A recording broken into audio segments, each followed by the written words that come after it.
Sejam todos muito bem-vindos. É a palestra do professor Johnny Carlos Silva, diretamente de Florianópolis. O Dr. Johnny é engenheiro mecânico e doutor em engenharia e professor da Universidade Federal de Santa Catarina. Para ser breve na sua apresentação, eu só vou dizer para vocês que ele teve a honra e o privilégio de fazer o seu pós na NASA nos Estados Unidos. E todos estamos assim vivendo momentos de angústia, de medo e principalmente muito dor, de saudades, separação dos amigos e dos familiares. E então, o que podemos dizer é que todos estão sofrendo. E, na verdade, todos estamos sofrendo, todos participam de uma maneira e de outra por causa dessa pandemia de coronavírus que está fazendo cada vez mais vítimas. Dr. Johnny acredita que a harmonia entre a ciência e a religião tem o poder de salvar a humanidade.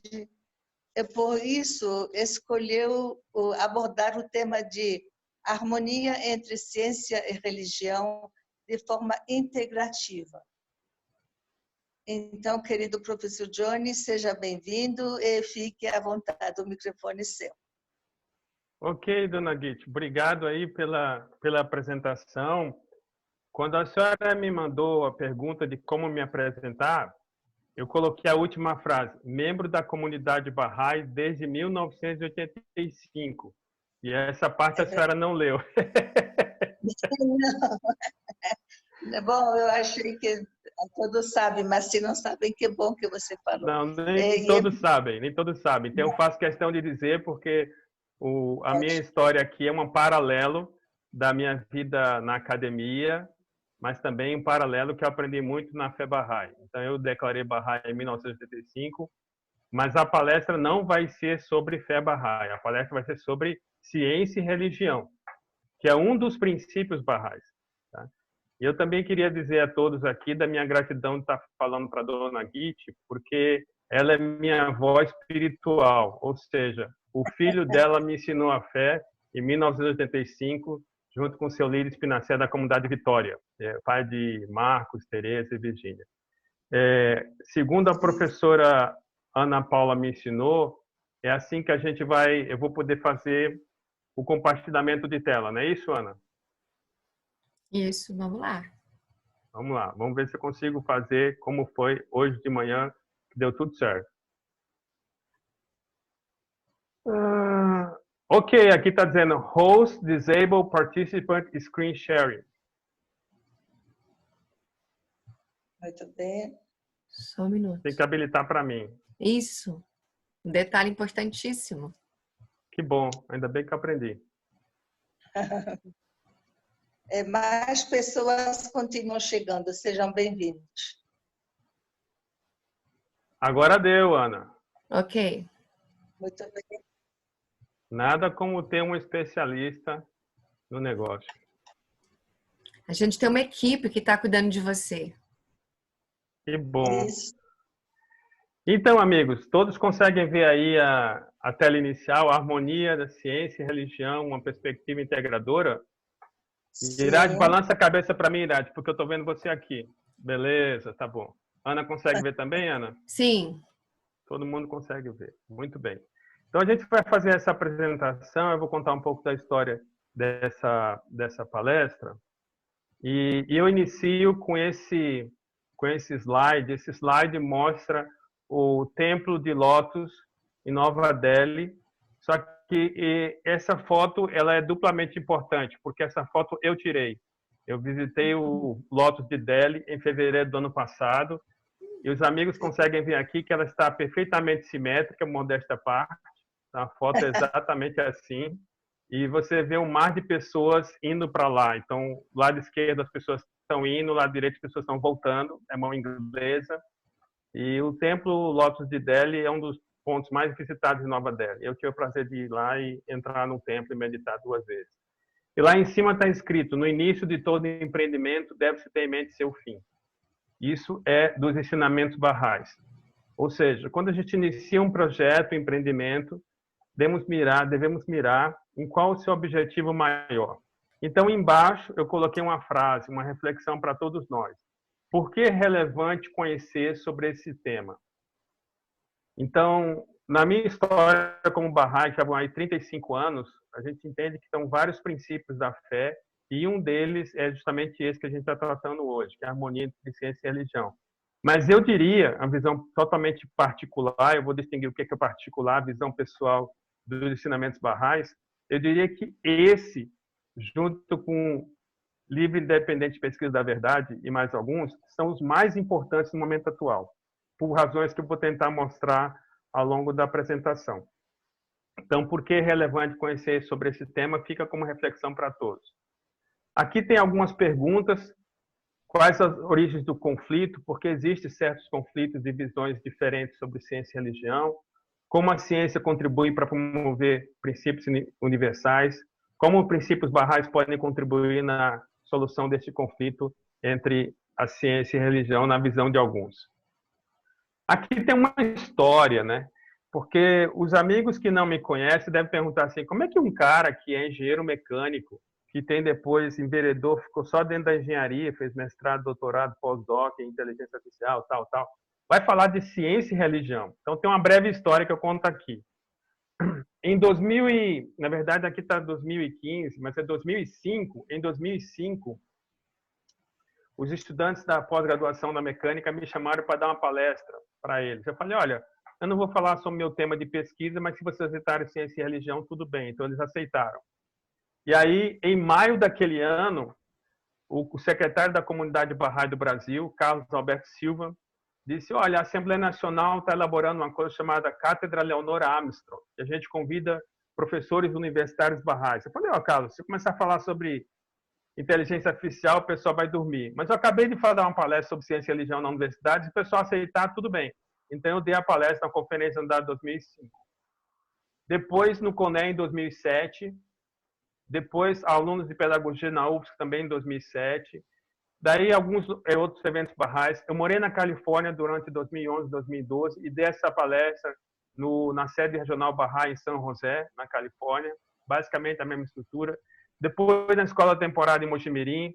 Anos depois, um amigo que era ex-aluno nosso da universidade me chamou para uma palestra em Blumenau e eu pensava que era sobre a história da NASA, porque foi 2018. Eu voltei lá em 2012. E ele queria que eu falasse sobre ciência e religião. E essa palestra está gravada. Essa palestra que eu dei no IFC está gravada. Inclusive, no meu site tem acesso a ela. E agora eu estou falando para vocês. Então, tem uma história aí de alguns anos estudando, pesquisando esse tema pela ótica da visão Bahá'í. É isso que eu quis mostrar aqui nesse breve histórico. Bom, amigos, acho que todos estão sabendo que o momento atual é muito crítico, né? E os jornais, eu propositadamente só trouxe matérias internacionais para não entrar na polêmica brasileira, mostram que aqui tem um editorial da CNN, do Peter Berger, dizendo que os encontros religiosos ao redor do mundo inflamam a difusão do coronavírus. Aqui tem uma outra pesquisa do Pew Research Center dizendo que muitos estados americanos têm exceções para encontros religiosos a respeito do distanciamento social. Aqui tem uma outra matéria do The Guardian dizendo como os encontros fazem com que a proliferação do coronavírus aumente. Aqui embaixo tem uma matéria da BBC dizendo o que aconteceu na Coreia do Sul, que teve uma explosão bastante pontual da disseminação do coronavírus. Eu sei que na plateia a gente tem médicos, né? O Irad é médico, não é isso, Irad? É. Ainda me lembro aí, puxa vida, a memória funciona ainda. Então, essa matéria da BBC mostra como foi na Coreia do Sul, especificamente num grupo religioso que fez com que, entre aqueles participantes, a epidemia se desenvolvesse muito mais. Então, o momento atual é um momento muito importante para a gente entender o papel da ciência na nossa vida. Bom, existem visões contrárias sobre a harmonia entre ciência e religião. Eu peguei uma figura da internet que diz essencialmente o seguinte: a ciência fala de fato sem ter certeza absoluta. A religião fala de absoluta certeza sem ter fatos. Isso são visões contrárias a esse diálogo entre ciência e religião. Tem uma outra aqui que diz assim: a ciência é a busca sem fim pela verdade através da análise de evidências. Religião é a prática de sustentar a crença sem evidência. Perguntar se ciência e religião são compatíveis é um absurdo. É como perguntar se farmacologia e mitologia grega fossem compatíveis. Então, são visões diferentes que tem. Obviamente, são apenas frases que eu puxei da internet, mas que refletem visões de pessoas. Por outro lado, existem visões favoráveis. Todos devem conhecer a figura do Martin Luther King, o maior líder do movimento civil nos Estados Unidos. Pela história do Martin Luther King, existe um dia especial, um feriado em homenagem a ele. Ele conseguiu, sem internet, sem Twitter, sem nada, reunir alguns milhões de pessoas em Washington na Marcha dos Direitos Humanos, e em 8, 9 anos ele conseguiu mudar 2 artigos da Constituição Americana relativa aos direitos humanos. Ele diz: a ciência investiga, a religião interpreta. A ciência dá conhecimento ao homem, que é poder, e a religião dá sabedoria ao homem, que é o controle. A ciência lida principalmente com fatos e a religião lida principalmente com valores. Os dois não são rivais. Já Sua Santidade Dalai Lama, um líder espiritual também, já do budismo, diz: se a análise científica for conclusiva para demonstrar que certas afirmações do budismo são falsas, então devemos aceitar as descobertas da ciência e abandonar essas afirmações. É uma liderança mundial do budismo. Entre os brasileiros, tem 2 grandes ícones. Aqui eu cito o professor Mário Sérgio Cortella, uma referência nacional, os amigos devem conhecer, todos devem conhecer no Brasil, e até o pessoal que está fora. E ele diz: a diferença entre a ciência e a religião é a seguinte: a religião é crer para ver e a ciência é ver para crer. Precisamos separá-las. Elas não são incompatíveis, são apenas diferentes. Outro ícone da ciência, o professor Marcelo Gleiser, um brasileiro notável, recentemente ganhou um prêmio equivalente ao Nobel de Ciência e Espiritualidade, Fundação Templeton. Ele diz: a ciência é um flerte com o mistério. Einstein definia isso como o sentimento religioso cósmico, que seria a fonte de toda a arte e de toda a ciência. Então, existem pessoas no mundo pesquisando sobre ciência e religião, conversando sobre ciência e religião. Muitos não usam o termo religião, usam o termo espiritualidade, mas isso está muito evidente. Como curiosidade, amigos, em 2007, se você pesquisasse o termo Science and Religion no Google, você retornaria 1.020.000 de textos, né? de links. Eu fiz essa pesquisa hoje, retornou aproximadamente 33 milhões. Se você pesquisasse em português, ciência e religião, entre aspas, e os amigos sabem que quando você pesquisa entre aspas, você está falando aquele string completo, em fevereiro de 2007 voltaria a 70.900. Hoje voltou 516 mil. O que isso mostra? Isso mostra uma tendência crescente, interesse sobre ciência e religião. Obviamente, esses links devem ter alguns favoráveis e outros contrários a essa ponte entre ciência e religião, mas fica como curiosidade geral. Eu gostaria de compartilhar, isso está dizendo que muita gente pensa sobre isso. Eu gostaria de compartilhar com os colegas uma pesquisa realizada pela ICM a pedido da BBC. Essa pesquisa foi em janeiro de 2004. A pesquisa abordou 10 países e o objetivo foi entender o perfil das crenças do mundo. Aqui a gente vai somente vai somente apresentar alguns dos resultados da pesquisa. E o nome do título da pesquisa está aqui embaixo. What the World Think of God. Se você colocar no Google isso, você vai diretamente no site da pesquisa e lá você puxa várias informações, inclusive vídeos também. Então vamos ver somente alguns aspectos dessa pesquisa. O primeiro é o seguinte, o que diz esse gráfico, né?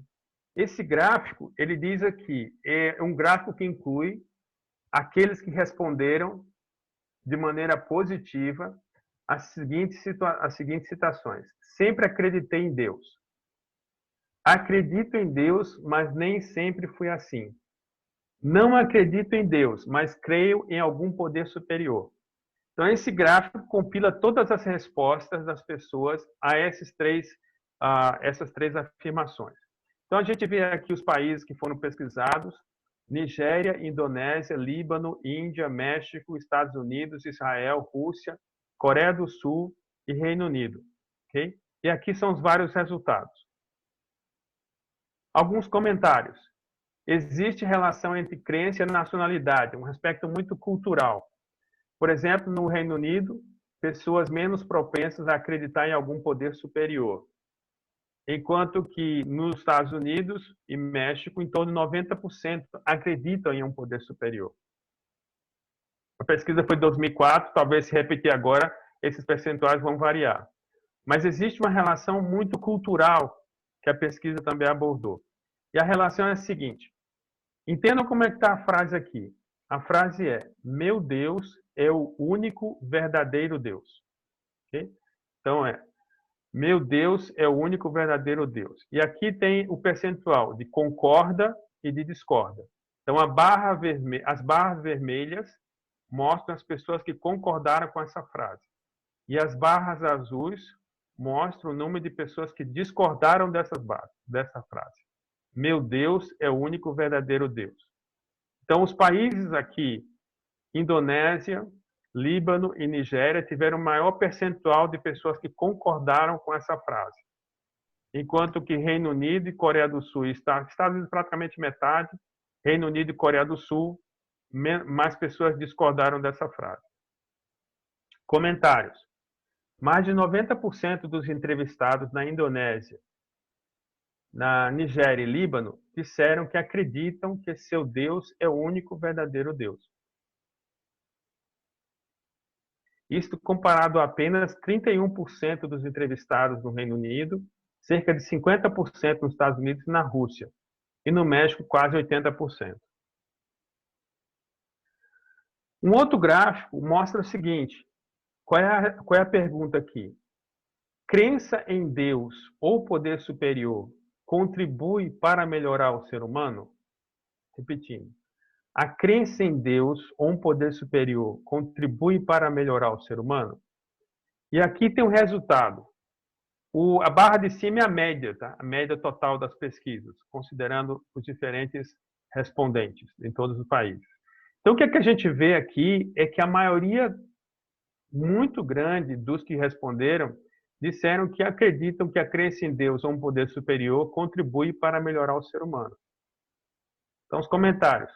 Mais de 80% acreditam que a crença em um poder superior contribui para melhorar o ser humano. Mais de 80%. Menor percentual foi no Reino Unido. México e Estados Unidos da ordem de 80%. E o último gráfico que eu trago aqui, acho que esse é o último, a pesquisa tem mais gráficos, eu convido os amigos a irem lá diretamente. O último gráfico é esse. O mundo seria mais pacífico se as pessoas não acreditassem em Deus. Okay? Então, o mundo seria mais pacífico se as pessoas não acreditassem. Foi dessa forma que a pesquisa foi conduzida. E o que acontece? Aqui mostra o percentual. Então, a grande maioria discordou dessa afirmação, que o mundo seria mais pacífico se as pessoas não acreditassem em Deus. A grande maioria discordou disso. Então, por exemplo, no Líbano, um percentual acima de 90%, Estados Unidos 90%, Nigéria acima e assim por diante. Ou seja, existe uma conexão entre crença e paz. Então, a grande maioria discorda que o mundo seria mais pacífico sem a crença em um poder superior. A gente aqui está analisando fatos, tá? Então, estou tentando, nos comentários, ser o mais objetivo possível e não colocando opinião. No Reino Unido, apenas 29% acreditam que o mundo seria mais pacífico sem esta crença. No México, menos de 20%. Estados Unidos, menos de 10%. Qual é a reflexão que eu convido aqui? A reflexão que eu convido a fazer é a seguinte: se a grande maioria tem crença em um poder superior, e para grande parte esta crença favorece ao mundo mais pacífico, por que estamos atravessando tantas guerras? Parece um paradoxo. Então, a grande maioria da humanidade, talvez entre os colegas aqui, acreditam em um poder superior, às vezes chamam de Deus, e aí tem aquele sujeito que diz assim: eu não acredito em Deus, mas eu acredito na força criadora do universo. Então tá bom, então força criadora do universo a gente resume como Deus, God, Allah. O nome varia nas diferentes línguas, mas o conceito é o mesmo. Qual é a relevância dessa pesquisa? Foi usado um instrumento científico, que é a estatística, para estudar um fenômeno religioso. Então, só em si, só isso, obviamente falando pela empresa, pela instituição que encomendou a pesquisa, a BBC, uma instituição de renome mundial, teve representatividade global. A conclusão da pesquisa está de acordo com alguns argumentos de declarações Bahá'ís. Por exemplo, aqui tem uma citação que eu vou ler para os colegas. Para a imensa maioria da população do mundo, a ideia de que a natureza humana tem uma dimensão espiritual, ou seja, que sua identidade fundamental é espiritual, é uma verdade que não requer demonstração. Essa foi uma declaração chamada Prosperidade da Humanidade. Faço um parêntese. Esses textos estão disponíveis na internet para quem quiser pesquisar. Okay? E essa declaração foi emitida pela Comunidade Internacional Bahá'í em 1995, aberta para a humanidade aí pesquisar. O fato histórico é que existe um conflito entre razão e fé. E aqui a gente vai navegar um pouco nesse conflito, porque entender a história é importante, né? Alguns pesquisadores colocam que esse conflito iniciou no século XVII. Ele inicia quando os cientistas começam a desenvolver um método experimental, quando a ciência passa a conhecer e a ter, entre aspas, domínio sobre a natureza. E é muito também em função do que aconteceu com os cientistas após descobertas que enfrentavam a cosmologia dominante da época. O que é isso? Então, a cosmologia da época era essencialmente geocêntrica. Então, considerava-se que a Terra era o centro do universo. Fazendo um parêntese aqui, né? Ana, você está gravando isso aí, Ana, ou não?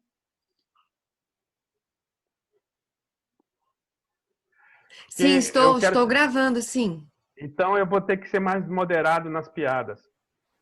É porque, pelo menos na época, a cosmologia geocêntrica acreditava que a Terra era redonda já. Então, em pleno século XXI, tem algumas pessoas que discutem se a Terra é plana. Então, pelo menos nesse sentido, estavam mais evoluídos. Mas o problema é que eles acreditavam que a Terra era redonda, essa era a parte certa. Mas eles colocavam a Terra no centro do universo. Essa era a parte errada. E isso afetou diretamente o impacto de descobertas científicas. Então, aqui está mostrando no esqueminha a Terra como centro. Isso gerou confronto com cientistas. Ok? Então, eu vou aqui colocar somente 3 grandes personagens. Esse primeiro, Nicolau Copérnico, nascido em 1473, faleceu em 1543. Ele é considerado o pai da teoria heliocêntrica. O que é a teoria heliocêntrica? É colocar o Sol, hélio, o Sol, no centro do universo. Tá? Então, o Copérnico desenvolve essa teoria. O Copérnico não foi diretamente ele, como pessoa, acusado pela igreja, pela instituição religiosa da época. Mas o que aconteceu? Um monge que nasceu praticamente depois do Copérnico ter falecido, chamado Giordano Bruno, nasceu em 1543, foi morto em 1600. Ele foi morto por acusação de heresia. E ele foi, dentro da comunidade da época cristã, um dos que mais abraçou a visão heliocêntrica que Copérnico já tinha publicado. E talvez o exemplo mais conhecido de toda a história da humanidade é desse nobre italiano, Galileu Galilei, que viveu entre 1564 e 1642. Galilei é considerado o pai do método experimental. Ele foi condenado a abjurar publicamente as suas ideias e à prisão por tempo indeterminado. Isso é história, isso é fato, isso não é opinião minha, isso não é nada de confronto, é apenas factual. Então, é possível que o confronto com cientistas, notadamente no mundo ocidental, tenha levado um distanciamento entre as pessoas da ciência e as pessoas da religião.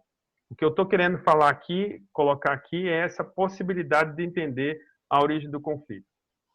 Só que, muito antes do mundo árabe, já se aceitava o modelo heliocêntrico.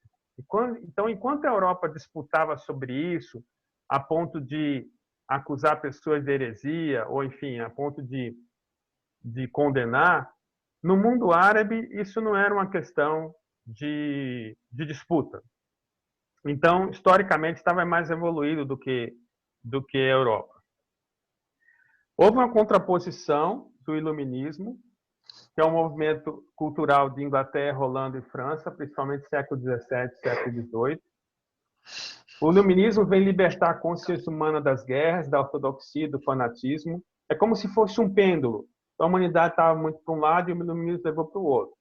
O iluminismo valoriza a razão, leis naturais, defesa da liberdade, faz uma crítica ao absolutismo, a rejeição da religião e cria uma dicotomia entre o racional e o sagrado.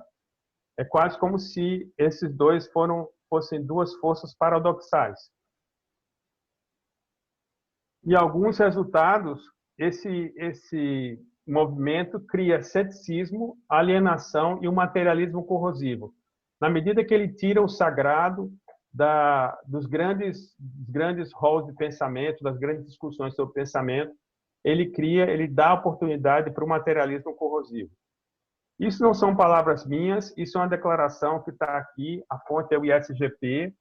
ISGP é Institute for the Studies of Global Prosperity, é uma organização internacional criada por alguns barrais que estudam essas questões.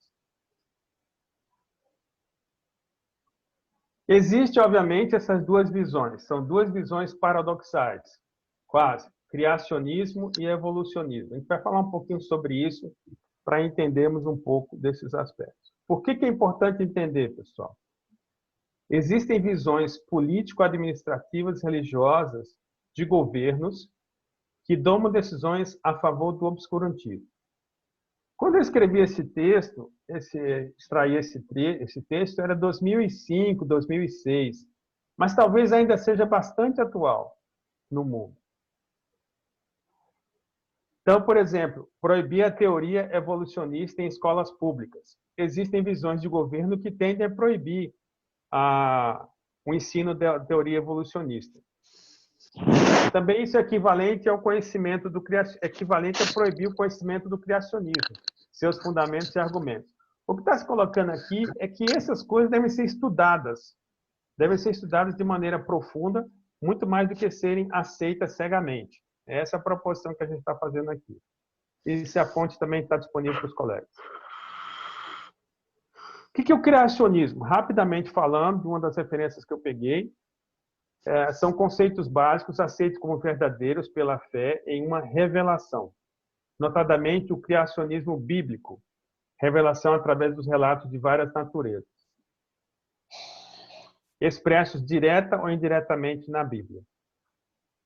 Aqui está a fonte. O evolucionismo é muito complexo, a gente tenta aqui resumir de maneira bastante simples. Foi proposto o evolucionismo do século XIX por Charles Darwin, todos conhecem. Ele é baseado em registros dos fósseis, anatomia comparativa através de achados, estudo de embriologia, quer dizer, a embriologia, estudo dos embriões, biogeografia, classificação das espécies, e bastante em voga nos meios científicos atualmente. Qual é a visão Bahá'í? Eu acho que alguns devem estar pensando, sim, a visão Bahá'í, qual é?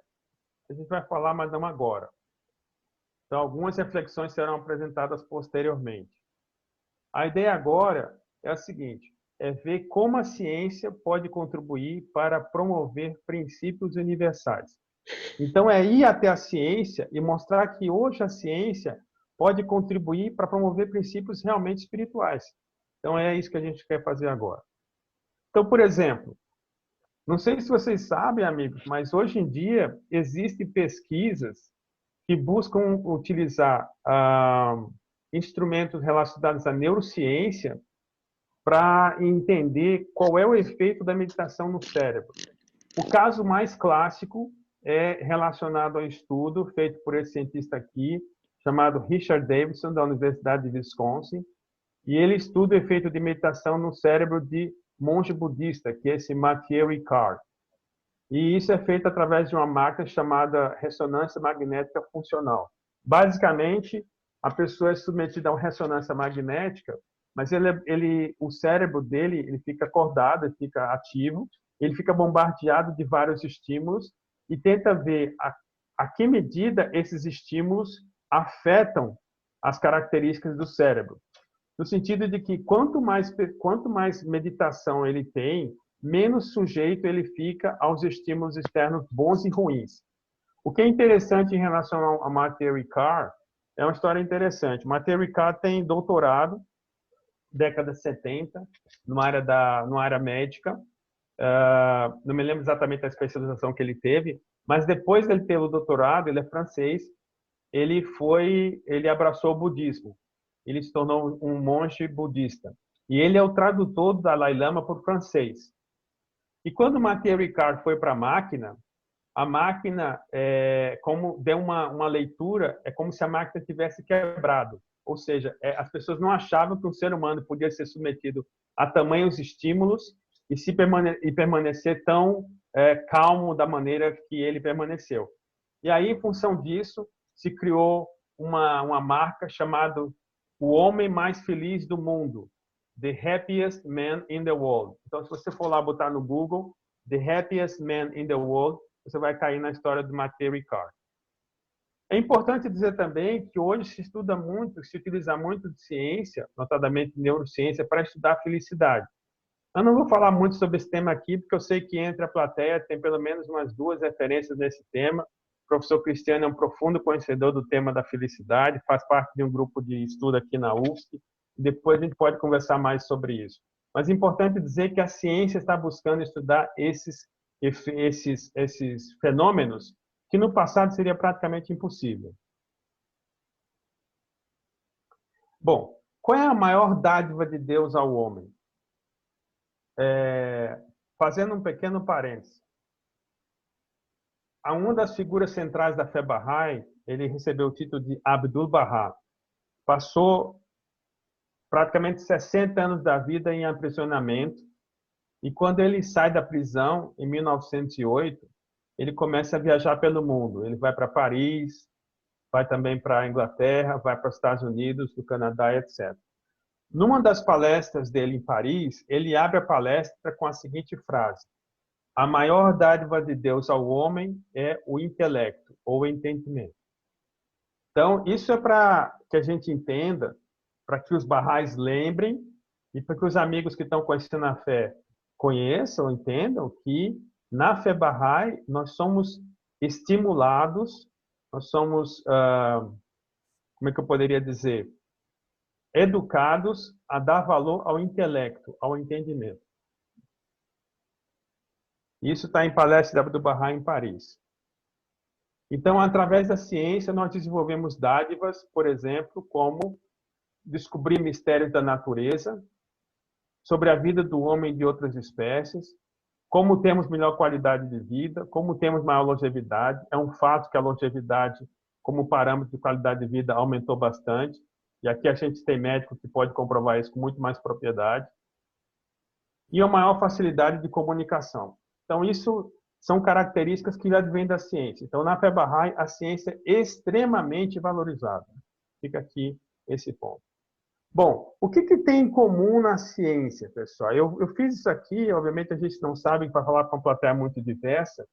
O que tem em comum em praticamente todos os ramos da ciência é a aplicação de um método, a aplicação do método científico.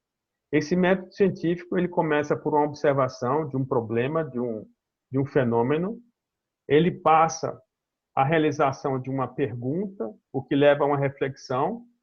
Por exemplo, aqui o problema tem a ver com a agricultura, qual o melhor fertilizante a adotar? Ops. E aí depois ele elabora uma hipótese de pesquisa, ele faz análise de resultados e ele chega a uma conclusão. É evidente que pelo nível da nossa plateia, todos devem conhecer esse método científico, ou devem ter transitado por esse método científico mais ou menos em algum momento da sua vida. A questão que a gente está querendo colocar aqui é o seguinte: até que ponto a massa, a grande população da humanidade, tem conhecimento e faz uso do método científico? Será que as pessoas realmente pesquisam na hora de tomar suas grandes decisões? Será que as pessoas refletem sobre o impacto de suas ações? Então, a proposta aqui é que todos os seres humanos, quer dizer, a maior medida da população, conheça, aplique e entenda a importância do método científico. E o método científico tem muito do conceito de modelo, né? O modelo, muita gente tem a ideia de que modelo é uma perfeição. Não, modelo é um objeto de estudo, essencialmente. Tá? Então, o conceito de modelo permeia muitas áreas da ciência. Obviamente, não é possível falar de engenharia. Eu sei que aqui eu tenho alguns colegas que são engenheiros, químicos ou de outras formações, mecânicos, etc. Mas é impossível você pensar em engenharia, é impossível você pensar em áreas das ciências naturais, sem pensar em um modelo. Então, o modelo é um objeto de estudo. E aqui tem uma citação de uma declaração da Casa de Saúde e Justiça, que é o órgão máximo da comunidade Bahá'í, que diz o seguinte: se a experiência Bahá'í puder contribuir em qualquer medida para reforçar a esperança na unidade da humanidade, será com grande satisfação que a oferecemos como um modelo de estudo. Então, a própria Casa de Saúde e Justiça coloca que a gente tem que entender esse conceito de modelo de estudo, ou seja, um objeto, um fenômeno a ser estudado, a ser experimentado. Bom, aqui tem um aspecto muito interessante. Quando eu fiz essa pesquisa inicialmente, eu fiquei muito surpreso com um achado. É o seguinte: tem um artigo publicado na revista Nature que ele abalou o mundo da ciência. Esse artigo, de 1987, escrevia DNA mitocondrial e evolução humana. Para quem não lembra, normalmente eu só consigo ver na tela a Ana, Dona Guite e o Irad aqui na minha telinha. Então, eu sei que pelo menos 3 não estão dormindo, né? Mas se eu estivesse olhando para várias pessoas, eu perguntava: quem é que ainda lembra mitocôndria? Então, assim, como eu vejo esse negócio quase toda vez, né? Então, eu lembro que mitocôndria é uma parte da célula, né, que está na parte chamada citoplasma. Enquanto o Irad estiver vendo e não me estiver corrigindo, eu estou feliz. E ela é considerada como uma parte, como se fosse o motorzinho da célula. Então, ela gera energia na célula. Falei certo, doutor Irad? Beleza, então, se fosse uma palestra ao vivo, eu estaria interagindo com as pessoas, mas aqui eu só posso interagir com o Irad, Dona Guite e a Ana. Enfim. Então, o que foi que descoberto, tá? O que ele descobriu? Então, a pesquisa descobriu que as pessoas herdavam seus genes mitocondriais de apenas uma mulher. E essa mulher teria vivido a coisa de 200 mil anos na África. Já pensou? Na África. O artigo está aqui, disponível, né, na revista Nature. Basta ir lá, pesquisar, etc. Dizem que a Nature é uma das revistas mais conhecidas, mais credenciadas da humanidade, né? Então, daí se cunhou o termo de Eva mitocondrial. Eva fazendo menção a Eva do Gênesis mitocondrial, né? Então, é um gene herdado por parte da mãe. E aí eu trago isso aqui, pessoal, a California Academy of Science. Esse prédio, pessoal, é o seguinte: se você tiver a oportunidade de ir a São Francisco, se você já foi e não visitou, então vá, agende isso aí. É bom ir lá antes da falha de San Andreas acontecer, enfim. Espero que a Ana corte essa parte na gravação depois. Esse lugar eu tive a oportunidade de visitar quando eu morei na Califórnia, tá? Então, é um lugar muito especial. Ele tem um aquário, um planetário, uma biosfera, um museu de história natural, e eu esqueci de dizer que ele tem um teto verde. Então, é um lugar muito interessante. Dizem lá que nenhum lugar do mundo consegue reunir esses 5 elementos que estão aqui mostrados. O aquário, o planetário, a biosfera, como se fosse um microcosmo de uma mata atlântica, e um museu de história natural, e um teto verde que eu acabei não colocando. E eu me lembro que quando eu visitei esse museu, na parte do Museu de História Natural tinha a seguinte citação: We are all Africans. Então, todos nós somos africanos. E isso me tocou muito. Isso me tocou muito. Isso está no topo lá. Falando em África, eu me lembro que eu troquei mensagens ontem com o Peyman, e o Peyman está em Nairobi, né, dona Vicky? Está em Nairobi, então Pema está na África mesmo, né? Que legal. Então, we are all Africans. O que isso quer dizer, pessoal? Isso quer dizer que qualquer coisa relacionada a racismo ou coisa do tipo não é só eticamente errado, é cientificamente não fundamentado. A humanidade hoje em dia não tem nenhuma razão para nutrir sentimentos de racismo mais. Então, esse We Are All Africans marca, está numa das sessões do Museu de Ciência de História Natural da Califórnia. E isso, pessoal, ele afirma um princípio fundamental, que é a unidade da humanidade. No século XIX, Baha'u'lláh, o fundador da fé Bahá'í, anunciou: somos as flores e os ramos de uma mesma árvore, as gotas de um único mar. Não se vanglorie aquele que ama seu país, mas sim aquele que ama toda a espécie humana. A reflexão que eu trago aqui para os colegas, muitos daí são professores, é o seguinte: isso foi dito no século XIX. Isso também foi informado para os líderes mundiais da época. Quem quiser pode me perguntar depois, tem livro sobre isso aí. A pergunta é: será que se esses princípios tivessem sido ensinados a todas as crianças no século XX, o mundo passaria pelas guerras mundiais que passou? Será que teríamos a carnificina que tivemos no século XX, mesmo considerando que o palco das grandes guerras mundiais aconteceu nos países ditos mais civilizados, como, por exemplo, a Alemanha, a França, enfim, a Ásia? Essa é a reflexão que a gente tem que ter. Então, a fé Bahá'í entende que hoje é a época que a humanidade entra na sua maturidade, e o princípio da unidade da humanidade tem que ser totalmente, quer dizer, tem que ser estudado por todo mundo. Aqui ninguém está falando de impor, de doutrinar, está falando de estudar, para que as nossas crianças sejam educadas como cidadãos de um só país, como cidadãos mundiais. Essa é a proposta. Muito bem. Aqui tem uma reflexão sobre ciência e tecnologia como instrumentos para a unificação do planeta. Tá? Então, o que diz? No século XX, ciência e tecnologia serviu para fazer a integração física do planeta. Serviu para mostrar a interdependência entre as nações e os povos. Existe interdependência. Nenhum país hoje está sozinho. E o coronavírus, nenhum país hoje está fechado. O coronavírus chegou, para quem tinha alguma dúvida, essa foi a grande chamada que a gente teve. Totalmente interligado. Embora não exista consciência acerca dessa unicidade. Muitos não têm essa consciência, por mais dolorosa que seja a lição que estão tendo, ainda não têm essa consciência da unicidade da humanidade. O desenvolvimento científico e tecnológico continua a aperfeiçoar instrumentos que tornam possível a unidade. Esse também é um trecho da prosperidade da humanidade que citei antes. Porém, aí tem a grande ressalva. Pode existir o chamado desvio de propósito. O que acontece quando existe o desvio de propósito? A ciência e tecnologia pode e é usada como instrumento para aperfeiçoar instrumentos de guerra, apoiar a concentração e abuso de poder, minar valores sociais e culturais e pôr em risco a existência da humanidade.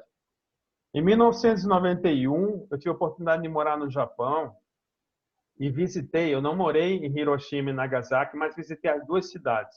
As duas cidades que receberam a bomba atômica.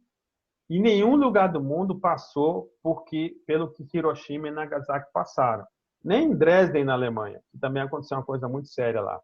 Então, a reflexão aqui é a seguinte: até que ponto a humanidade continua com essa corrida, com esse investimento, com essa loucura que é o investimento em tantos armamentos? Isso também está no documento da Baha'i International Community, de 1979. Mas por que a gente está falando isso, pessoal? Porque é o uso da ciência e tecnologia para o desvio de propósito. Então, existem estudos que mostram que a capacidade nuclear hoje na humanidade dá para destruir a Terra algumas dezenas de vezes. O que é uma coisa meio absurda, porque a gente tem uma Terra só, né? Então, fica como reflexão. E o que os Baha'is têm que fazer, pessoal? Os Baha'is não podem ficar de maneira... Eu já dei essa palestra, como eu falei, para o grupo Baha'i, dentro da comunidade Baha'i, também dei fora, onde tinha a minoria do público era Baha'i. E interessante que nenhum dos momentos que eu dei essa palestra aconteceram nem tomate nem ovo. Então, nem recebi nem tomate nem ovo. E eu tenho certeza que hoje também não vou ter, porque é impossível vocês mandarem tomate e ovo para mim. Então, essa é uma coisa comum que tem entre essa e as palestras anteriores. Eles não mandaram porque, enfim, tinham respeito, tinham pena de mim, ou achavam que eu estava falando alguma coisa útil. Mas o que os Baha'is têm que fazer, pessoal? A gente não pode ficar parado. Então, o que a gente tenta fazer, o que a gente deve fazer, o que a gente é educado a fazer, é instilar uma base de valores nos cientistas. Por quê? Porque a ciência, muitos defendem a ideia de que ciência é neutra. Mas a pergunta é, para se fazer tudo que foi mostrado no slide anterior, precisa de muita ciência e tecnologia. Por mais capazes, entre aspas, que sejam os líderes, os déspotas, os ditadores malucos, esses ditadores não fazem os instrumentos de arma, não fazem os instrumentos de guerra. São os cientistas, muitos deles engenheiros, matemáticos, enfim, das várias áreas, que fazem esse instrumento de guerra. Precisa de inteligência para isso. Então, a questão é que nós temos que instilar nesse pessoal que está na frente esses grandes valores. Porque o cara vai preferir ficar sem emprego do que fazer isso. E eu conheci pessoas que deixaram de trabalhar em organizações porque a organização tinha relacionado com armamentos, por exemplo. Aí é uma questão para a gente conversar depois. Inclusive, vai ter espaço para conversar depois também. Pode ser o meio mais efetivo para eliminar obstáculos. Então, os Baha'is acreditam que instilar uma base de valores dos cientistas pode ser o meio mais efetivo para eliminar os obstáculos à paz. E aplicar ciência e tecnologia como desenvolvimento humano. Ter uma melhor prioridade das necessidades. Possivelmente o coronavírus também veio lembrar quais são as grandes prioridades que nós temos hoje em dia, né, pessoal?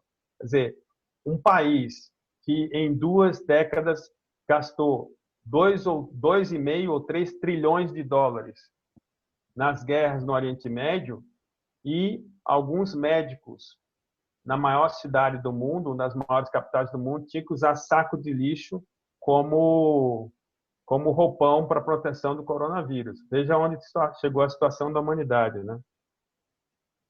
Então, isso vai levar a uma motivação para uma melhor transferência de tecnologia na relação entre os países desenvolvidos e não desenvolvidos, novos avanços científicos e integração da ciência ao desenvolvimento socioeconômico. Essa é a proposta.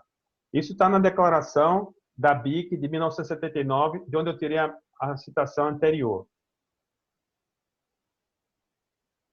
Bom, alguns expoentes da ciência, né? Essa frase é uma frase célebre de um dos maiores cientistas da humanidade. Quando eu dou essa palestra presencial, eu paro aqui e pergunto às pessoas para ver se as pessoas sabem de quem vem essa frase. Alguns sabem, outros não sabem, mas a maioria tenta descobrir. Aqui não dá para fazer isso, né? Essa interação a gente perde, né? Quando está falando... mas, em compensação, a gente ganha porque em nenhuma sala eu reuniria pessoas de tantos lugares diferentes assim. Isso é a vantagem que a gente tem também. Mas essa frase, pessoal, vem de um dos maiores expoentes da história da humanidade, chamado Sir Isaac Newton, que viveu durante essa época. Tá? Para quem não sabe, o Newton, a gente estuda muito Newton na física, né? Eu tenho formação de mecânica, minha formação é uma formação clássica em mecânica. A gente estuda muito as leis de Newton, mas muito pouca gente sabe, isso não é dito nas aulas de física, também talvez não interessasse, que Newton era uma pessoa extremamente religiosa. Ele era um grande estudioso da Bíblia. E ele tem uma postura muito humilde perante o universo. Então, essa frase, essa declaração, reflete humildade e reconhecimento tanto a seus antecessores como perante um Criador. Então, Newton era uma pessoa extremamente religiosa mesmo, no fundo, acepção da palavra. Uma outra declaração aqui vem de outro expoente, que é o Jung, diz o seguinte: simplesmente acredito que alguma parte do eu ou alma não seja sujeita às leis do espaço e do tempo. Tem essa outra declaração de um personagem muito conhecido, que diz o seguinte: dificilmente encontra-se em mentes fundadoras da ciência alguma sem um sentimento religioso em si mesmo. Essa frase foi dita por Albert Einstein. O Einstein ficou muito conhecido pela sua teoria. Tem uma história que o Einstein encontra o Charlie Chaplin, né? E aí ele diz: é um grande prazer conhecer você, Charlie Chaplin, porque você consegue ser admirado por todas as pessoas, por várias pessoas, sem que você fale, sem que a pessoa precise saber que você fala, porque na época era o cinema mudo. E o Chaplin diz: pois bem, também é um grande prazer lhe conhecer, professor Albert Einstein. E as pessoas conseguem admirá-lo, mesmo sem saber nada do que o senhor fala. Então, é uma coisa que é dito entre o encontro entre o Einstein e o Charlie Chaplin. Enfim, mas o Einstein ficou também conhecido, pessoal, pela sua postura extremamente pacifista. Então, esse é o princípio de vida e trabalho à medida que ele progride e que o mantém livre das algemas dos desejos egoístas.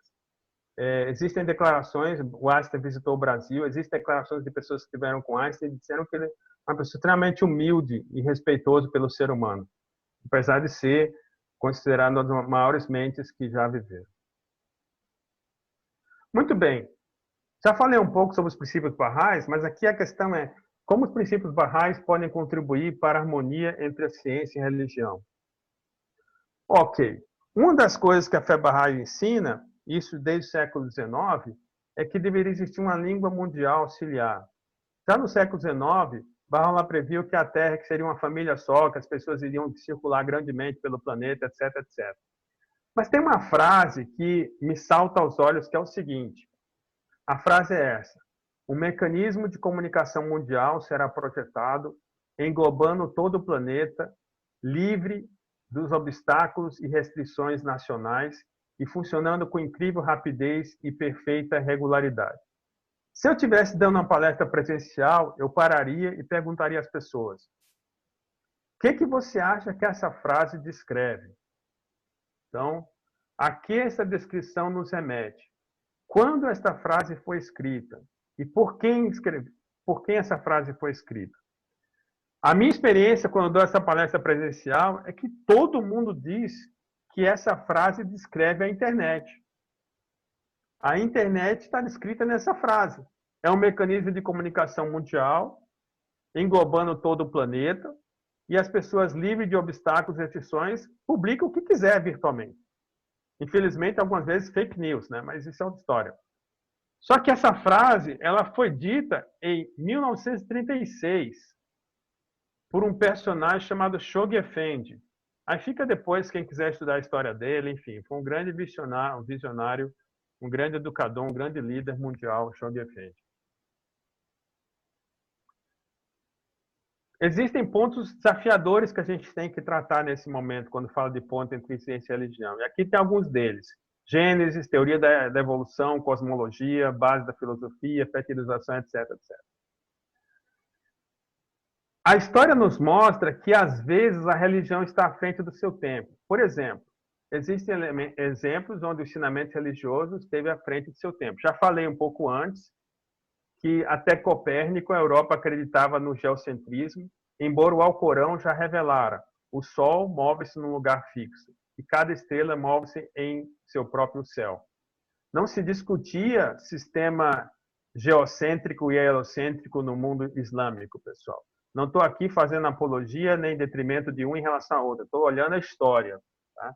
Então, esse é um exemplo de que o ensinamento religioso estava à frente do seu tempo. Isso está escrito em resposta a algumas perguntas.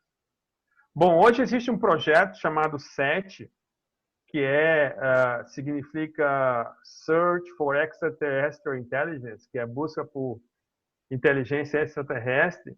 Esse projeto envolve vários pesquisadores, eles buscam definir padrões vindos do espaço. Ele usa radiotelescópios voltados ao espaço. Eu tive a oportunidade de morar na cidade onde estava o Projeto SET, o Instituto SET, que fica em Mountain View, na Califórnia, no coração do Vale do Silício. E ele busca essencialmente por inteligência fora da Terra. Muito bem. Século XIX, o profeta fundador da fé Bahá'í escreveu o seguinte, sobre a natureza dos planetas. Os eruditos que fixaram em alguns milhares de anos a vida desta Terra deixaram de considerar, por todo o longo período de sua observação, o número ou a idade dos outros planetas. Sabe tu que cada estrela fixa tem seus próprios planetas e cada planeta suas próprias criaturas, cujo número homem algum pode calcular. Então, isso pode ser um desafio, mas os Bahá'ís acreditam sim em vidas em outros planetas. E quem sabe um dia a gente vai ter essa maior interação e vai ter uma sociedade interplanetária. Mas antes disso, o nosso grande desafio é ter uma sociedade verdadeiramente planetária. É unir todo esse planeta aqui, né?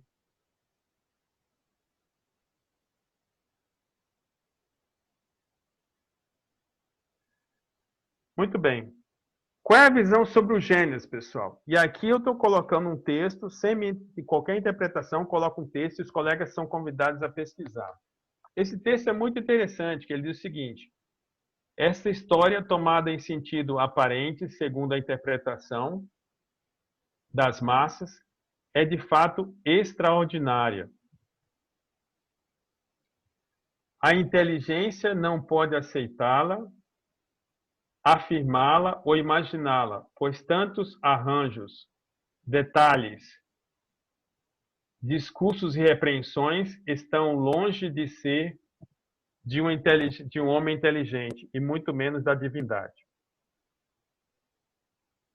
Devemos considerar como sim simplesmente simbólica e perceber que encerra mistérios divinos e significados universais e permite explicações maravilhosas.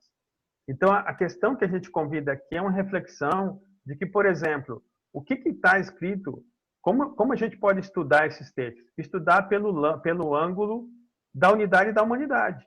Ou seja, há muitos anos atrás, nós viemos de uma semente comum. Então, essa é a proposta que a gente tem. E é interessante dizer que o termo erva mitocondrial foi cunhado por cientistas e não por religiosos, né? Então, faz uso aqui.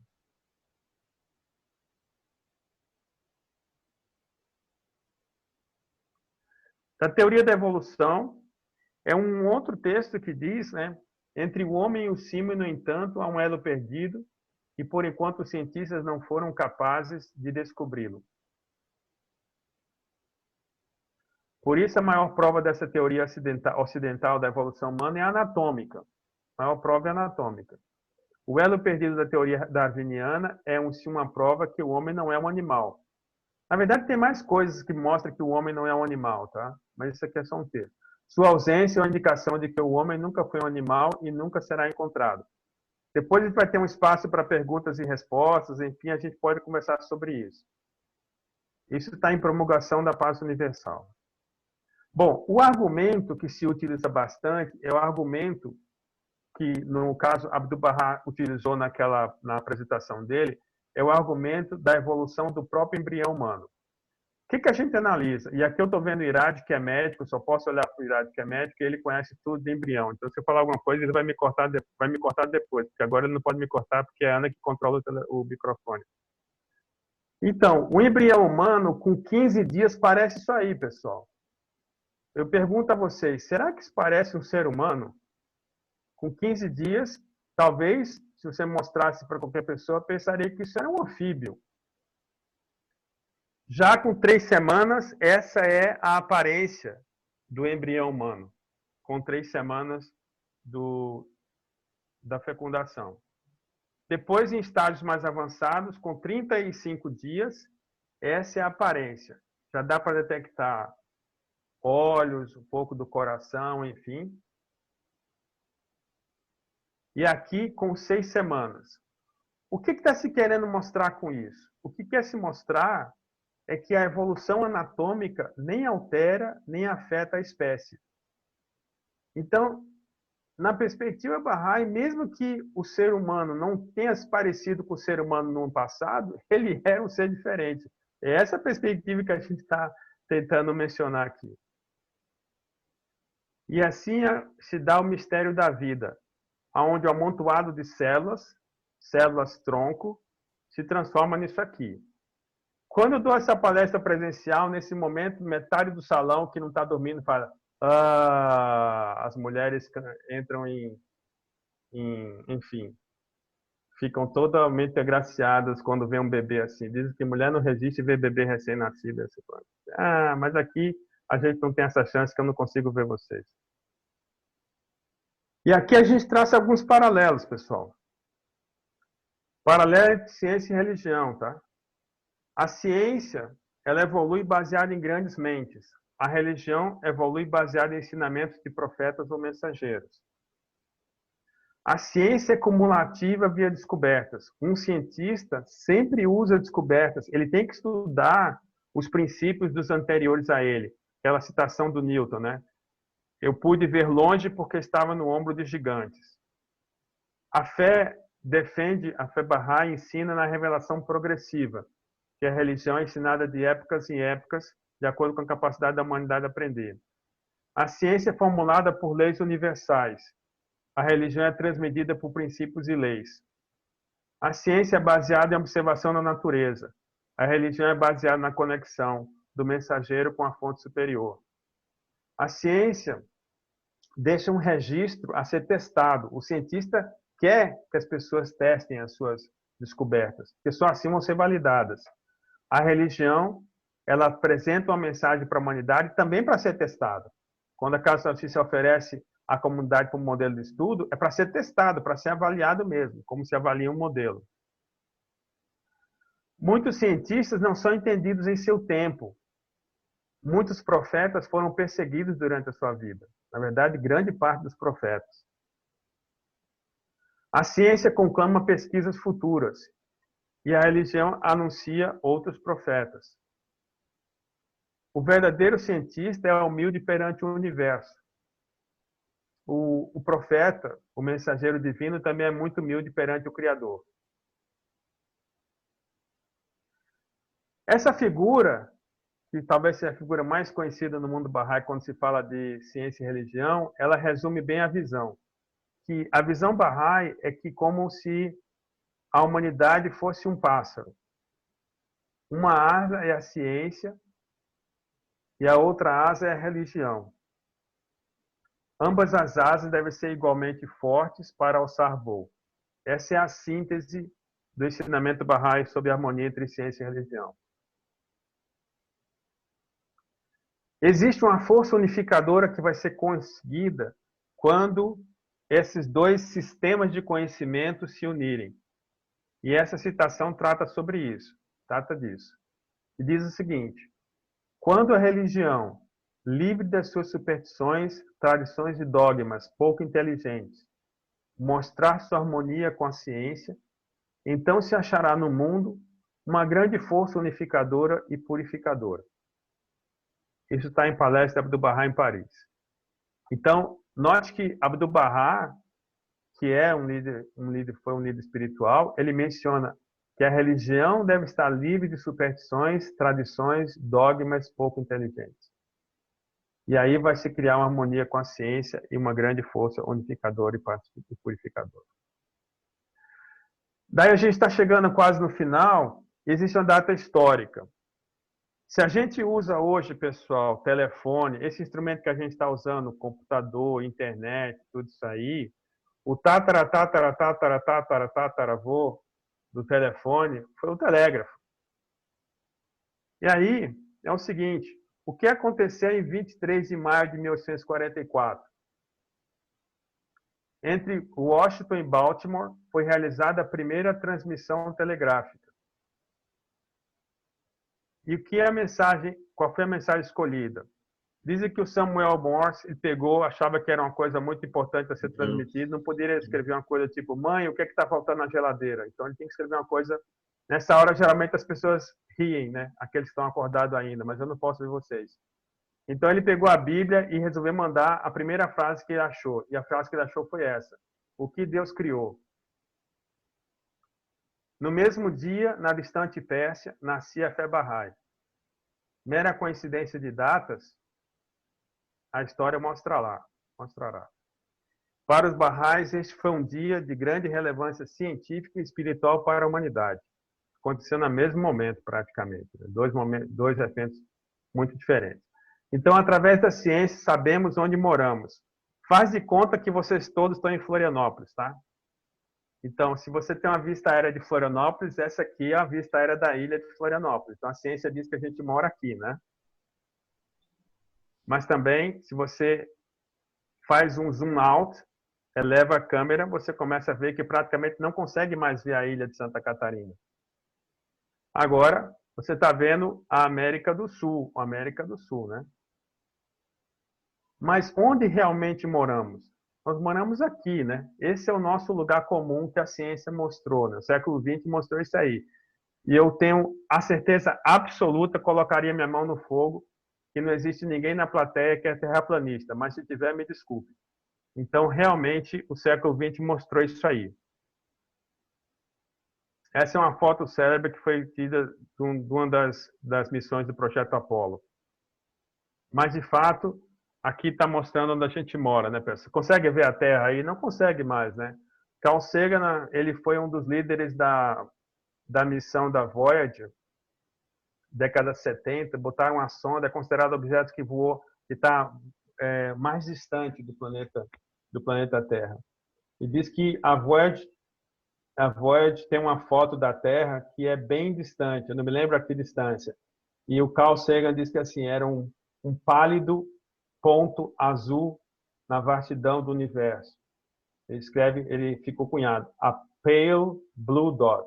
É aí que a gente mora, pessoal, e a gente sabe disso por causa da ciência, tá? Só que se a religião não acompanhar, esse pálido ponto azul vai ser destruído, infelizmente. Aqui estão as referências, os colegas pesquisarem, e enfim. E aqui eu passo a palavra para a Ana Paula, se vai ter a parte de perguntas. Eu tenho muita felicidade de dizer que não vai ter a parte de ovos e tomates, porque ninguém vai poder atirar mesmo no virtual. Mas se alguém tiver alguma pergunta, a gente tenta. O que não falta também aqui é Bahá'í para responder também, né? Sim. Você pode terminar de compartilhar para que a gente possa abrir para todos? Muito e você bom, ter ainda bem que você me lembrou. a alegria de poder olhar para todos. Olha, tem aquela pessoa que até agora estava deitado, aí agora não se ajeita na cadeira e diz, pô, agora eu vou me ajeitar na cadeira porque o vídeo abriu e tal. É isso. Beleza. Quem chegou aqui? Marcos Barbosa. Meu amigo Marcos Barbosa. Esse cara estudou comigo no científico, na universidade, é um engenheiro que trabalha na Petrobras há uns 33, 34, nem sei. Então tá. Ana, você vai abrir o microfone para as pessoas? Como é que é a história? Então, a gente tem duas opções. Ou as pessoas escrevem a pergunta que quiser, ou então só ela abre o microfone dela para fazer a pergunta oralmente. Não dá para abrir o microfone de todo mundo porque dá microfonia e a gente não se ouve. Mas deixa só primeiro agradecer. Muito obrigado, querido Johnny. Realmente é uma palestra maravilhosa. Pelo menos eu, assim, me abriu um universo muito grande de conhecimento e de esperança também. e acho que todos têm muitas perguntas, quem sabe não vai dar para responder todas, mas talvez umas 2 ou 3 você vai aceitar, e as outras depois podem ser por escrito também, quem não tiver, assim, não houver tempo para atender a todos. Então, amigos, fiquem à vontade para mandar suas perguntas, que o nosso palestrante está a postos. Tem uma no chat aqui, tem alguns no chat. O Shervin Naimi. Esses barrais fazem perguntas bastante difíceis, né? Bom, Shervin Naimi, ele perguntou assim: quantas pessoas participaram desta pesquisa? Eu posso dizer a resposta? pesquisa que você apresentou, está certo? Você sabe? Ele está certo em pesquisar. A resposta é: não sei. Mas o site está ativo. Eu procurei o site essa semana. Você vai lá e descobre quantas pessoas participaram. Mas foi uma pesquisa feita pela ICM e eles tiveram critérios de estatística para ter um número significativo. Tá ele ali, ó. Shervin Naimi. Esses caras barrais fazem as perguntas assim, mais difíceis, aquela pergunta para pegar o palestrante mesmo. Então, respondi na lata. Precisamente, não sei. Mas a pesquisa está aberta para você. Vai no Google. What the world think of God. Pá! Chega lá e o site está ativo, beleza? Muito bem. Tem uma pergunta também lá da Carolina, lá no chat. Como podemos aplicar esse princípio na vida diária? Carolina? Nossa, tá vendo? Quando a gente dá palestra para não barrais, eu vou contar um segredo para vocês. É muito mais fácil, entende? Porque as pessoas ficam curiosas para saber da fé. Quando a gente dá uma palestra para barrais, só vem metralhadora, só pergunta difícil, entendeu? Essa pergunta da Carolina é super difícil, né? Se eu soubesse, eu estaria rico, mas tudo bem. Então, vamos contar aqui. Beleza, alguns amigos estão dizendo, parabéns, nos encontramos na UFSC para conversarmos mais. Beleza. Carolina, é a Carolina Moreira lá, a mãe do Daniel que fez? Nossa, mãe, coisa difícil pra caramba. Eu vou dizer para você o que é que eu faço, tá?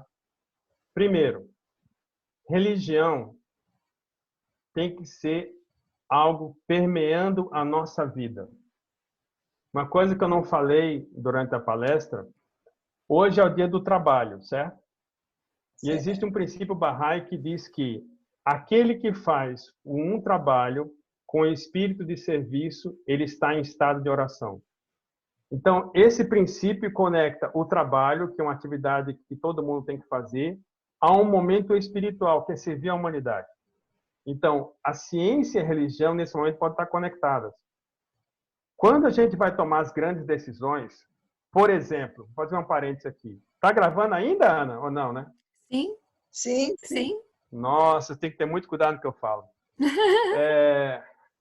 Quando a gente vê, sem entrar na questão político-partidária,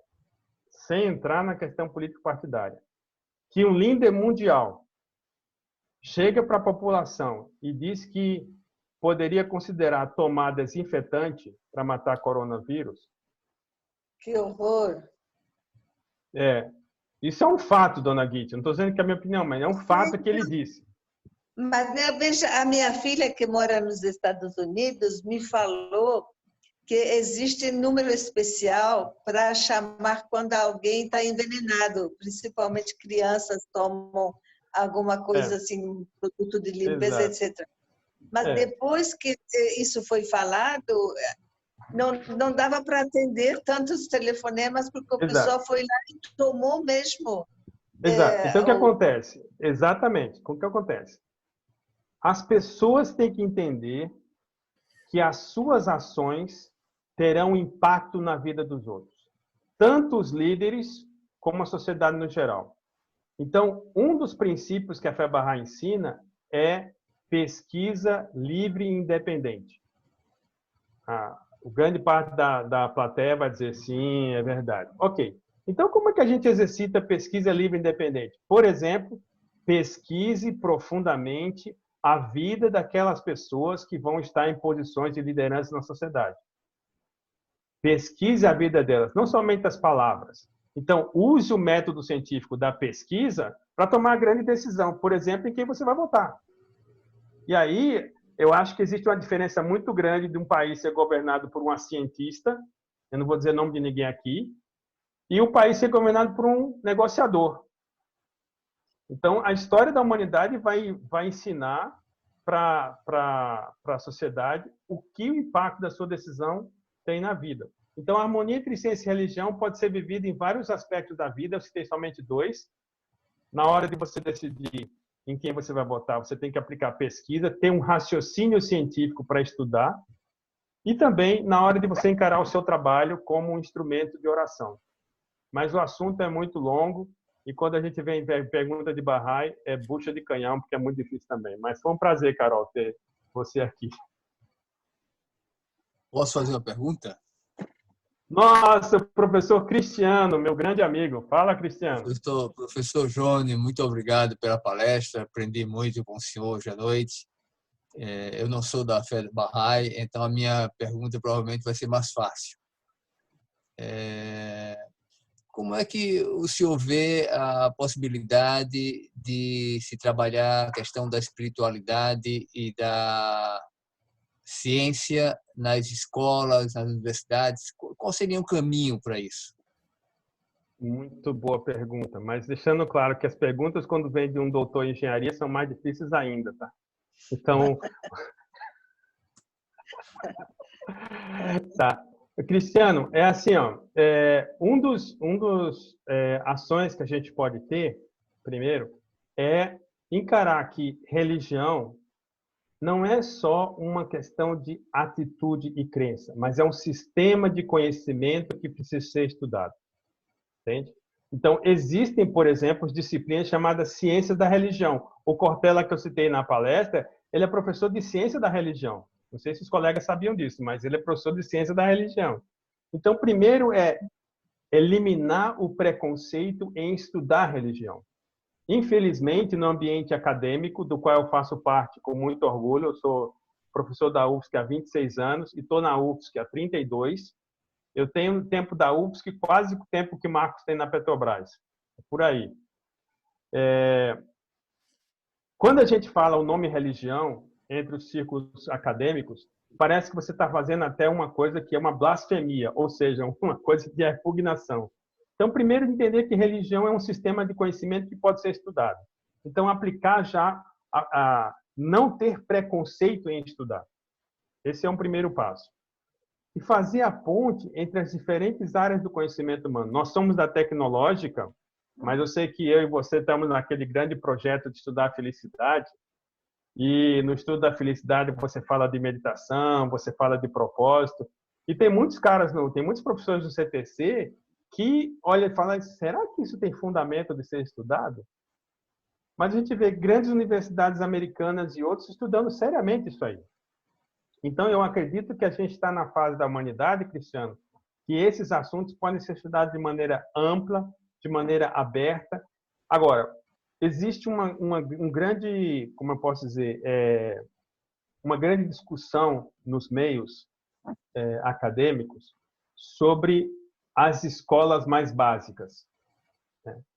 Tanto que existe um movimento dizendo que é escola sem, eu não me lembro se é escola sem religião, escola sem fé, etc.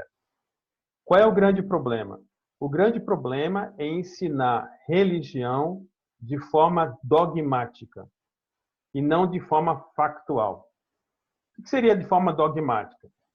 Passando as grandes verdades de maneiras inquestionáveis. O que seria de forma factual histórica? Contextualizando a religião na história da humanidade, na cultura, na geografia e colocando a religião como ponte e sistema de conhecimento. São duas abordagens bem diferentes. Quando os cientistas na academia são contra o ensino de religião nas escolas notadamente básicas, consideram que a religião vai ser ensinada de maneira dogmática. E aí vai de encontro, por exemplo, a religiões da sua própria família, e aí cria todo um conflito. Isso precisa ser sanado, isso precisa ser revisado, mas, tanto que quando as pessoas perguntam para mim, Cristiano, faz de conta que eu estou falando só com você. Se você me perguntasse, a fé Bahá'í é uma religião? Eu responderia da seguinte maneira: quanto tempo você tem para ouvir a resposta? Porque religião é um termo que ficou, infelizmente, bastante minado, para não dizer outro termo. Então, se na mente da pessoa que pergunta, religião foi causa de guerras na humanidade, religião foi disputas, religião desuniu as pessoas e causou guerras, etc., etc., a fé Bahá'í não pode ser essa religião.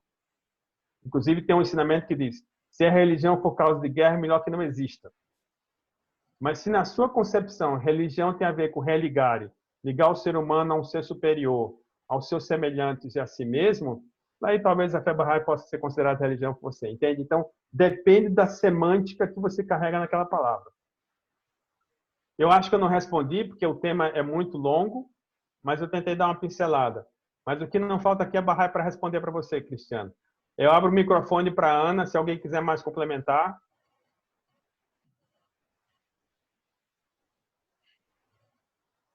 Talvez dar uma oportunidade. Tem uma resposta aqui de quantas pessoas participaram da pesquisa. Aí, A Shervindaí está grande, colocando aqui, foram 10.068 pessoas que responderam essa pesquisa, no total de 10 países participantes, aproximadamente. Os 10 países eu citei, mas as 10 mil, tá vendo? Esse é o cara que faz o dever de ir lá e aplicar a pesquisa, tá vendo? Tá vendo, Cristiano? Esse é um exemplo de um Bahá'í que vai lá e faz a pesquisa e não fala como eu, sem saber, entende? Então aí vai lá, foi lá. Quem tá falando? Johnny, eu não sei como é que tá teu tempo aí. Raimundo tá falando. Ô, Johnny, eu não sei como é que tá teu tempo aí, se tá atrasado, se pode fazer um comentário aqui. Eu queria te agradecer por ter me convidado para participar da palestra e se tu tiver um tempinho, eu gostaria de fazer um comentário do negócio. Quem controla é aquela pessoa poderosa lá no canto superior, chamada Ana Paula Daquino. Faça seu comentário, Raimundo, por favor. Tá bom, então. Bom, eu conheci o Johnny Conheci o Johnny em Goiânia, numa palestra que ele deu no TEDx lá em 2015, no dia que veio lá, que baixou lá o De Volta para o Futuro. Lá a gente conversou um pouco lá, se conhecemos lá no hotel, lá em Goiânia. Eu sou de Porto Alegre, tá, pessoal? E eu gravo muita palestra, faço evento e tal. Em 1998 eu gravei uma palestra no Plaza São Rafael, infelizmente eu não me lembro o nome agora do palestrante, mas ele fez uma comparação, era um evento de Ramatiz. E ele foi explicar que a felicidade tem um manual. Ele disse que a felicidade era o manual do usuário.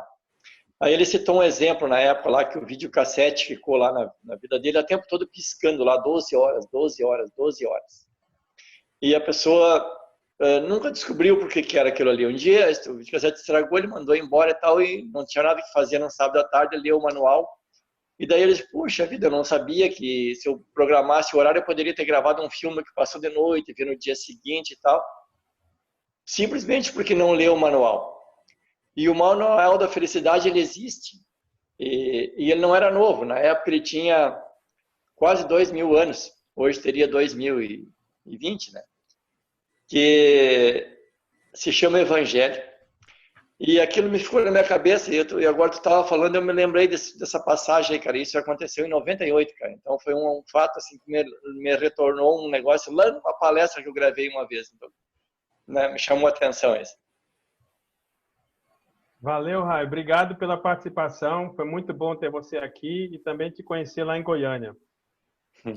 Sim, então, para a gente fechar e encerrar, eu acho que todos vão querer ouvir, talvez alguém não esteja acompanhando aqui que está escrito, uma tradução aqui que o nosso pesquisador, por favor, comente com faça a sua leitura para todos e a gente encerra, então, esse momento maravilhoso de grande crescimento para todos nós. Eu acho que a Ana quer falar, eu acho que a Ana Paz levantou a mão ali, viu? Deixa a Ana falar. Tá, eu vi Ana que Paz. Ela levantou a mão. Sim, ela pediu até para inscrever, é verdade. Era só para completar um pouquinho, porque o professor Cristiano faz uma pergunta muito para quem trabalha com a área da educação, que é o meu caso, né? E como é que eu juntaria, no caso, se eu fosse trabalhar na educação infantil, falando de forma mais prática, ciência com religião, né? Eu trabalharia com a questão que permeia todas as religiões, ou das qualidades espirituais que o ser humano precisa desenvolver ao longo da vida. todas as culturas vão trabalhando com essas mesmas qualidades. A partir do momento que a criança vai para o ensino fundamental, que vai se estruturando mais, eu já começo a trabalhar com ela de uma maneira interdisciplinar. Ele haria tranquilamente ciência com religião, sem dogmatizar nenhuma delas. Então, é muito fácil, e também eu falo muito à vontade, passei um tempo na Escola das Nações, em Brasília, que é uma escola Bahá'í, e lá a gente segue esse princípio com muita tranquilidade, trabalhando ciência com religião, de uma forma já integrada. Mas como? Levando em conta as diversas culturas, os diferentes manifestantes divinos, aí eu trabalho com o conceito de revelação progressiva, que não atinge nenhum, vamos dizer, não de nenhuma outra cultura ou religião, mas desenvolve nas crianças um respeito pelos pensamentos diferenciados. Eu acho que isso é a base da ciência. Quando eu respeito diferentes teorias, quando eu afirmo uma teoria e dou o benefício da dúvida, eu estou respeitando o pensamento do outro. Isso é fundamental, até porque se não tem dúvida, cadê a ciência, né? Então tem que gerar essa coisa da dúvida. Eu achei excelente, aproveito para agradecer, Johnny, a palestra e já ir me despedindo, porque tempo de microfone aqui é pouco e a minha conexão aqui na Paraíba está instável, por isso que eu tive que tirar a câmera, viu? Não, valeu, Ana, bom te ver. Gente, obrigadão. Obrigada, querida. Então, podemos encerrar com Sim. a tradução? Querido Servinho. Pronto, você está com áudio. Opa! Tá, eu vou fazer essa breve leitura aqui, deixa eu puxar só o trecho. Enfim, para quem quiser, eu posso depois indicar, eu tenho um livro físico, não sei se tem online, mas eu posso passar o original em inglês depois, para quem quiser. É desse livro, o The Spiritual Heritage of the Human Race, né?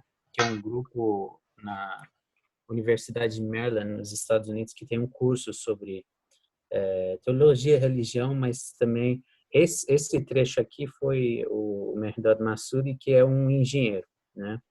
Acho que é eletrônico, salvo engano. As perspectivas religiosas há muito tempo foram associadas com a consciência da sacralidade da vida e dos mistérios profundos da existência. Muitos de nossos antepassados viviam admirados com estes mistérios.